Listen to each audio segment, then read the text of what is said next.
Well, the Prime Minister has announced a $200 million infrastructure package in Western Australia before he makes his way to Perth this afternoon. Live now to Crystal Wu. And Crystal, it's another pre-election cash splash for the West.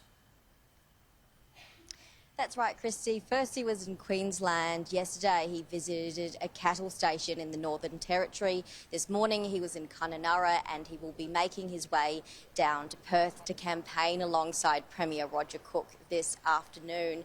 Now, WA heads to the polls in March for the state election. There are suggestions the Prime Minister wants to appear as united with the Premier as possible after WA Labor won by a landslide 4 years ago.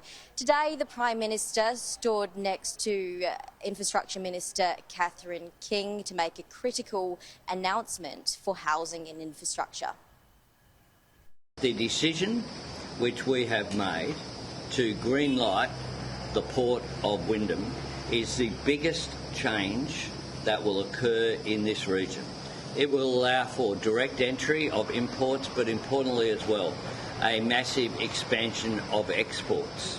And it's an example of how we can have that economic development in what is Australia's, by far, Australia's largest state, and make sure that we understand that it's not just about Perth, it's about the regions and the capacity they have to deliver economic development.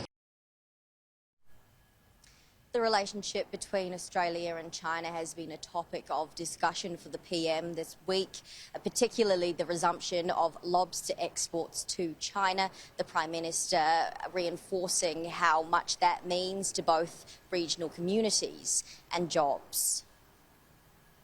On Christmas Day, the first export of lobsters left Australia on its way to China. As of a couple of days ago, there had been 565,000 kilograms of live lobster exported into China, representing more than 70 separate consignments. That's about jobs. Christy, WA is a crucial state coming into the next federal election. We now have 16 seats, up from 15 after the Australian Electoral Commission enforced a 16th seat, the seat of Bullwinkle, earlier this year. Now, Labor will have to win a majority of those seats in WA to form a majority government. Christy. Crystal, thanks for the update.